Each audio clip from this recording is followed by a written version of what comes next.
Yes, let everybody here judge and see. Each one will decide for themselves and study that. Whether Geisler's book and other people read it and find out, or Anthony Flu's book. Now to this matter of evil. And I say I'm a little concerned there because it seems these lines come all the time. It seems that atheists are always talking about children with AIDS in Africa, or 9/11. You ask the audience here, would you have stopped the airplanes flying into the towers? And I raised my hand. And others did it. Then you followed up with a punchline, well rehearsed. Well, you're more moral than you God. Nice. Nice. Excuse me. I wasn't right. Let me tell you a little story. Before we discuss philosophically, I want to tell you about a girl.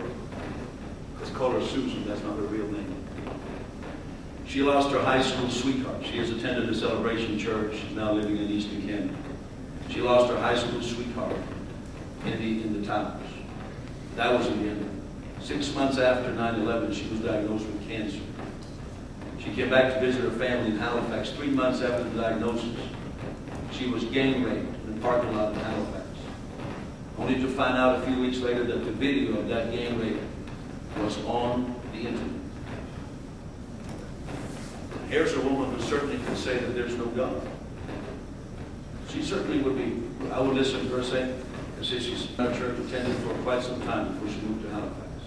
You know what she's doing today? She's working in high schools with kids who are in trouble. And she says, because of God's love, because of the reality of Jesus, she's doing the work she's doing to helping young people in trouble who have had traumatic events. I understand you can explain that away, but before you use 9/11 as a punchline, to just add to your speech, I have the feeling sometimes that atheists are white men sitting in university offices behind their desks trying to think of good examples so they can further their argument. There's a woman there who could have said, there is no God. But she says, the God of love strengthens. I have stood on the mass grave myself in Rwanda with 276,000 bodies underneath. I've been asked by Rwanda national television, what is your message?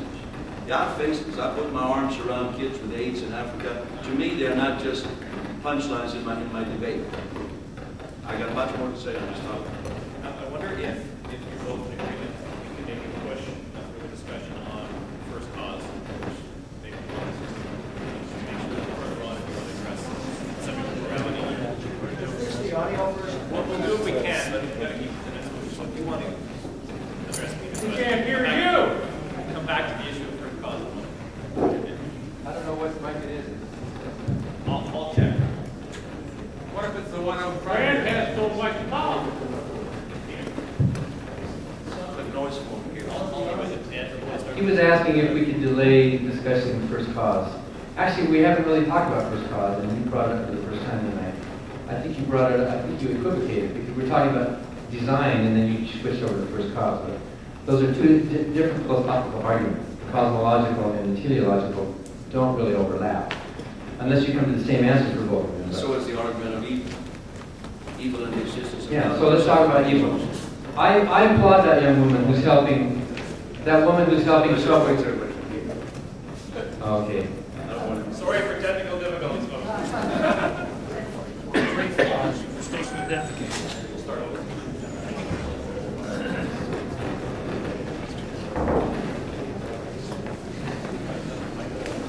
Hello. Must be my straight to show that the God you believe in has the power and supposedly the desire to answer prayers and to protect people who pray for blessing. Yet he stood by and did nothing. Consequently, you who would have done something are nicer than God. Maybe there is a God, but he's an evil God. Maybe he's a God who doesn't care. Maybe instead of God bless America, we should be singing God curse America and have a national day of cursing because of all of them. There are people, Bart Ehrman is one example, who have looked at the Holocaust, which is not a joke, and have concluded the same thing. There can't be a loving God. If God is defined as a loving being, that God cannot exist. It's impossible. Otherwise, this problem, we would have solved this problem. That woman who is working with the troubled youth, I applaud her. In spite of all of her troubles in life, She's a wonderful person. There are many wonderful Christians in the world, wonderful Muslims in the world that I've met, wonderful Jews, and wonderful atheists in the world. We all fall on a bell curve of the kind of person we are. Many atheists who sacrifice and give, and I know an atheist doctor who pays to hike up the mountains of the Philippines to give free medical treatment to people while the Catholic Church is charging them for the treatment. There are people in the world who are good, and this woman should be applauded for her kindness and her humanistic concern for human beings. But what happened to her, she's using her God as a vehicle for her charity. Many of us do it without needing the vehicle. We just directly.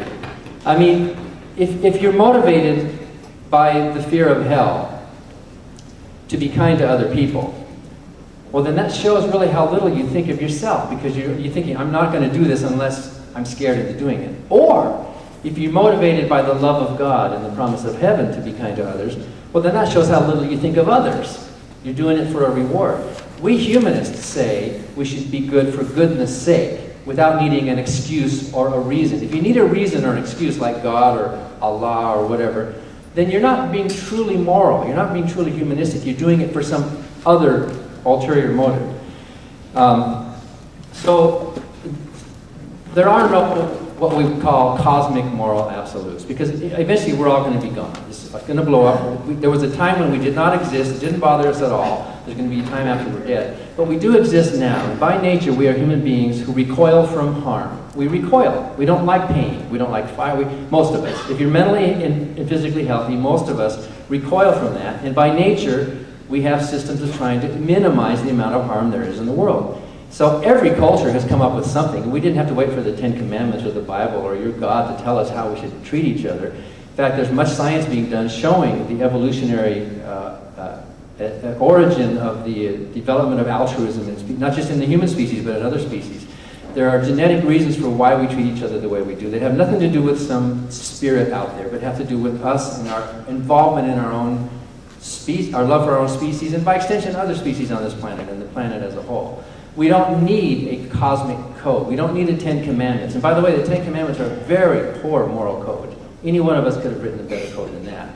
So I don't think there's such a thing as evil with a capital E. That's a religious concept. We might use the word metaphorically. Even humanists might say there's evil in the world, not as something that's up there with a Satan behind it or some forces that are battles and principalities and powers that are fighting with each other.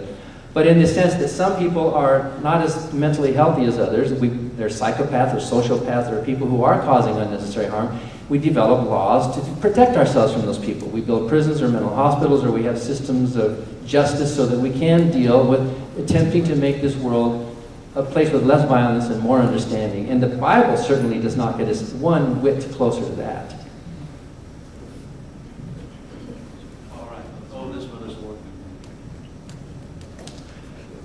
Topic of evil versus good is a very large topic, and I don't know if that was a concession from you, Dan, but you did characterize people who believe in God to go to church as people with low self-esteem, who are sick and need to say, I don't know if you would characterize Susan that way or Susie that way, after what she's gone through out helping other people. Is she a weak kind of person who just,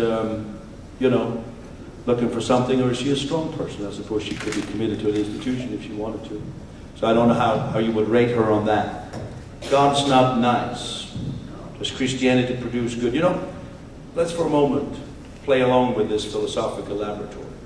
See, this is often what's considered one of the trump cards in a debate like this. Evil exists. God is good. Therefore, the supposed God is good. Therefore, God cannot exist. So there's always innuendos. So let's follow that to its logical end, that reasoning. So if evil in the world proves the non-existence of God, what does good prove? Nothing. What does good prove? If evil proves there is no God, what does the good prove? Is it worth nothing? As horrendous as September 11 was, let's say a man was 40 years old. It was the worst day in his life. He was struck by evil. If that evil proves that there's no God, had he ever experienced anything good? Had he ever had a happy day? Had he ever experienced love, family? Well, if evil proves